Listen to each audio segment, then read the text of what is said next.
Hello and welcome back to our channel. Before we dive into yet another fascinating and mysterious stories, I would like to invite you to watch, to like, and subscribe to the channel. Also activate the notification sound from a realm beyond your sight. Have watched across the ages as human institutions have risen and sought to control, to interpret, to hold power. There are places on your earth where layers of secrecy are built upon layers. Consider Vatican City, a place many CAAs solely spiritual, but from our perspective we see the structures of mananta woven with the divine inside. Vatican City, there are areas that are completely restricted, not just VIP section. Restricted where certain people cannot go. We are talking zero access, no phones allowed, no cameras permitted, no digital footprints allowed to trace movement within. We are not just dealing with old men in robes praying, discussing scripture, though that may happen. We are dealing with a shadow system of control built over centuries, approaching in the background. So-called Red Room is part of this system. It is a name whispered, a place speculated about. It's said to be meeting place where the most sensitive decisions are made, decisions of immense weight, not theology, not doctrine, not spiritual guidance, but power, global influence, control. It's where alliances are forged, connections made, nomies are marked, identified, targeted, damned, cover-ups are coordinated, carefully orchestrated. First, the name, the Red Room. Why red? It is not subtle. Red represents power, authority, secrecy. Insiders report whispers from within. It's a heavily protected chamber hidden away within Vatican walls. Its exact location known only to a handful of the highest-ranking clergy. A very small inner circle. It's supposedly used for meetings that are so classified, so secrecy, not even logged in Vatican records. They leave no official trace. You think the Pope just runs everything by himself?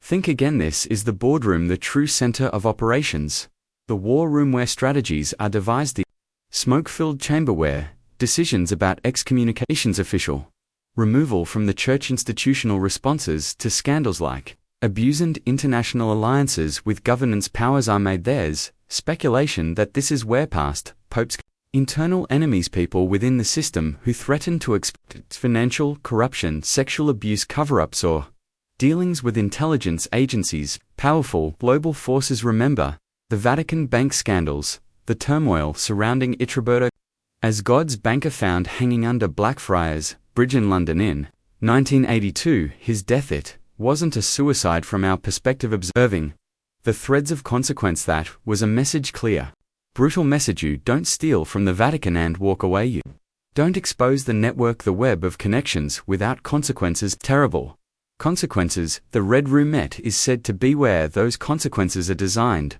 planned, executed. Now let's get into specifics, details that have emerged from the shadows. Cardinal Silvano's 1998 testimony, ever officially published but leaked out into the world. It mentions an inner circle meeting without transcripts, no official minutes taken, no archive created. Day meeting designed to be invisible. Former Swiss Guard officers, those sworn to protect the Vatican under anonymity, they told investigative journalists about restricted entry rooms where even high-ranking cardinals weren't allowed to enter. Kept out. One source described a room with walls painted in crimson and deep maroon tapestries, a room where men in black robes, relics discussed issues completely unrelated to theology, to spirituality, issues of money control and silencing, forcing silence. People want to act like this is some conspiracy, a rabbit hole of wild theories. Here's the difference, here's the reality. This institution, the Vatican City State, it has sovereign immunity, complete independence under international law,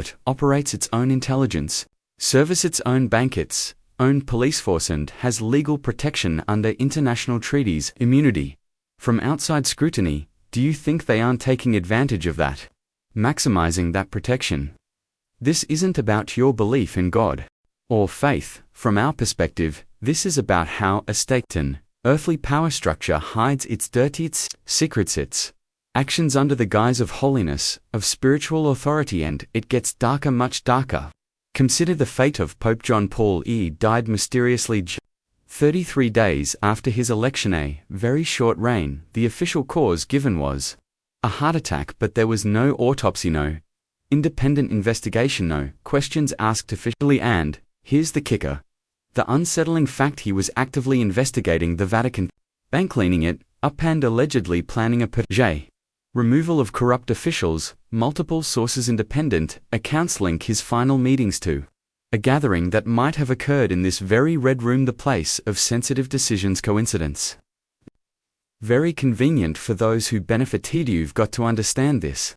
Placed this Vatican City, it isn't just a museum of angels and incense place of quiet worship. It's a fortress, a highly defended structure, an archive of 200 years of secrets collected, stored, hidden, and the red room represents the black hole at the center of that fortress, the place where the deepest secrets are kept. You don't hear about it in Catholic school, you don't see it in the Vatican tours. It is not for public knowledge, but it's there, operating in the shadows, and its existence and its secrecies, protected by silence and forced silence, by fear and by absolute control. The Vatican has one of the tightest security protocols in the world. You need permission to access most sections. The Apostolic Palace, the secret archives, the underground vaults, each layer more impenetrable than the last, and the Red Room, if it exists as described, is above them. All in confidentiality, in secrecy. Nobody leaks from there and keeps their job or their life intact. The consequences are too severe. No, here's where it gets real.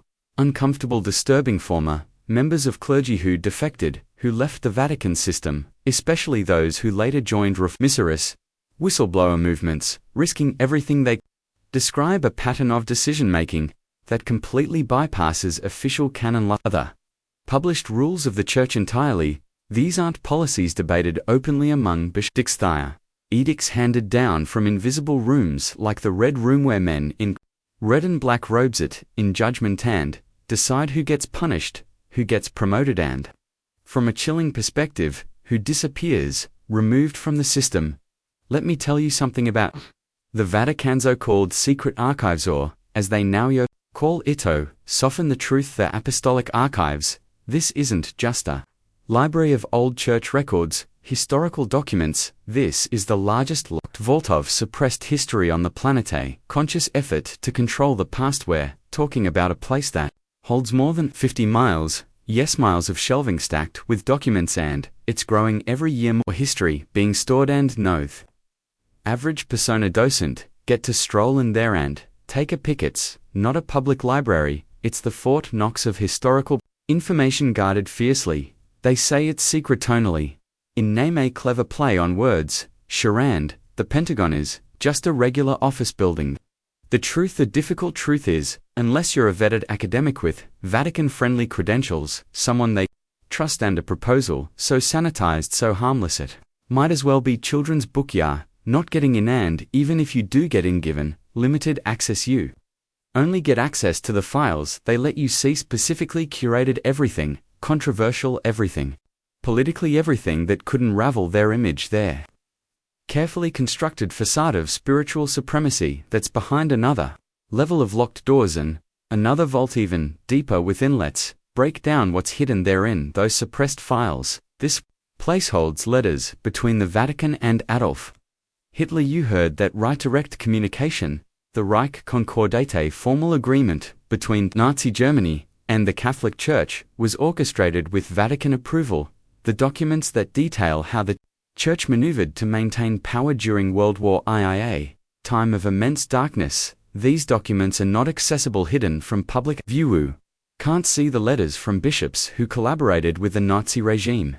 You can't read what was said behind the scenes, while millions of Jews were being exterminated. Their history erased. No, some files have been released over time, small amounts, scrums, just enough to pretend like they're being transparent, giving access. Pope Francis opened up a few documents on Pope Pius XII's reign during the war years, a controversial period, but most of it's still buried, still locked away, still hidden. You think that's accidental? From our perspective, is a deliberate choice to fit. Got records from the Inquisition trial, transcripts of Galileo and others deemed heretics, evidence of the Church's role in colonization, mass conversion, and systemic destruction of indigenous cultures across the globe. That's not just theological history, that's geopolitical strategy, the exercise of earthly power and they've hidden it better than any government, any corporation ever has. Let's talk about the 1600 SA time of scientific awakening.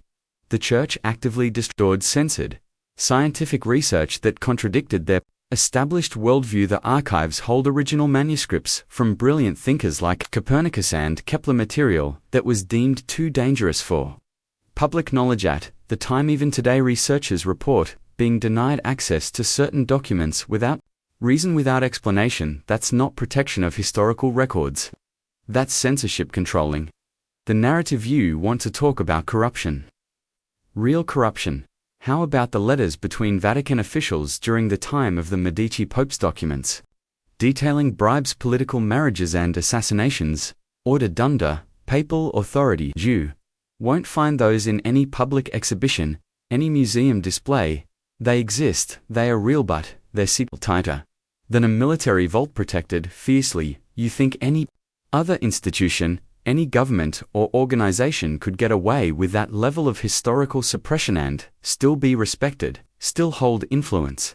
There's also the issue of exorcisms and documented cases of demonic possession, hundreds of them documented in detail, records of rituals performed for Laertes, not talking Hollywood horror movies, where talking sanctioned practices performed in secret, often involving minors, sometimes resulting in death or trauma. The Vatican keeps these reports locked away for a reason, not because they're fake or unverified, but because they're horrifying, disturbing and legally dangerous proof of actions even modern scouts are buried here deep within the archives. Files on sexual abuse cases going back decades, internal memos that show bishops knowingly shuffling predators from one parish to another, protecting the institutional legal strategies to protect assets, to minimize damage, settlement amounts paid to silence victims, to keep them quiet, all buried, hidden away under the guise of internal church matters, protected by their sovereignty. And here's the kicker, the fundamental reason they can do this: they have their own post office, their own bank, their own police force, their own laws. The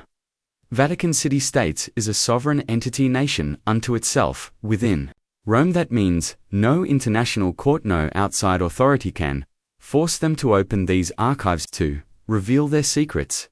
They operate like an impenetrable nation state, immune to outside investigation. When you control your own laws, your own history, you control the narrative, the story told to the world. Let's get into one of the most explosive Vatican scandals of the 21st century. Vatileaks. If you haven't heard of it too, are about to understand just how deep the rot goes inside the walls of the Holy See. The center of this firestorm was Paulo Gabriel, Pope Benedict, ex-vice-synod, butler yeses, butler not, a cardinal not, a bishop not, some government hackery guy inside the Pope's private apartment with access, who decided the public had a right to know what was really going on behind the pristine marble walls, the gilded facade. Gabriel stole hundreds of classified documents, secret letters, memos, internal reports, and leaked them to an Italian investigative journal, Legennage. Nuzzi. What followed was one of the most damning books ever written about the Vatican's internal operations, His Holiness, the Secret Papers of Benedict XVI. These weren't just boring administrative reports, these were direct communications between the Pope and his closest advisors, documents showing backstabbing, finical corruption, cronyism, favoritism, blackmail, power struggles, real Game of Thrones stuff. Within the church hierarchy, we're talking about AHE, global religious institution, sitting on billions of dollars accumulated wealth, preaching moral virtue to the world, while internally it was fighting over money, titles and control, like a mafia. In the shadows, let's talk specifics. From the Vatileaks documents, one of the biggest bombshells came from Archbishop Carlo Maria Vigano, who later called for Pope Francis to resign. In private letters to Pope Benedict from within the system, Vigano warned about rampant corruption, financial irregularities, and abuses of power within the Vatican administration. He detailed specific incidents, naming names, warning the highest authority. He wrote about the influence of powerful lobbies, manipulation of funds, and the resistance to transparency. His letters, part of the Vatileaks dump, showed that these issues were not unknown. The highest levels they were being reported from within, yet action was not always taken. This confirms from an insider source that the shadow system, the control, the secrets were Not mere speculation, they were reality operating behind the scenes. Now let us offer a divine perspective on these human systems of secrecy, of power, of control built under the guise of holiness. This is the dirt hidden carefully under the facade of spiritual authority. The true divine messages, not hidden, it is not secreted, is revealed, accessible to all who seek it, resides not in locked vaults or crimson rooms, but in the lighting transparency in truth. Seeking of this truth even in challenging places is guided as affirmed. Do not judge the divine by the flaws of human institutions, discern the light from the shadow. The true spiritual path is one of openness, of seeking knowledge, not suppressing it, affirm within youth desire for truths, the courage to see what is hidden. The divine message is not one of control, but of freedom, of liberation from the structures of man that seek to bind you. Seek the light, not the shadows. The true divine power is transparencies, not controlled. Do not let the secrets of man distract you from the truth of God, which is open and available to every soul. This revelation is meant to awaken you to the reality of human systems and to guide you back to the source of truth that cannot be suppressed. If these revelations have resonated with you, if you feel the call to seek truth fearlessly, like this video to send a signal of your awakening. Subscribe to this channel to join a community of souls who understand the difference between human structures and divine truth. Share this video with others who might be ready to see beyond the facade, to question, to seek, to understand. Comment below with your thoughts, with your commitment to seeking truth in all things. Do not be afraid of what is hidden. Bring it to the light. The truth cannot be suppressed forever. It finds its way out just as this message has found its way to you. You are guided, you are protected in your search for truth. Seek the light beyond the red rooms, beyond the locked archives. Divine truth resides within you and is revealed to the open heart and the seeking mind. The journey continues with eyes wide open, knowing the difference between holiness and its guise, between divine power and human control. Seek truth, and truth will set you free beyond the shadows, beyond the secret. Amen.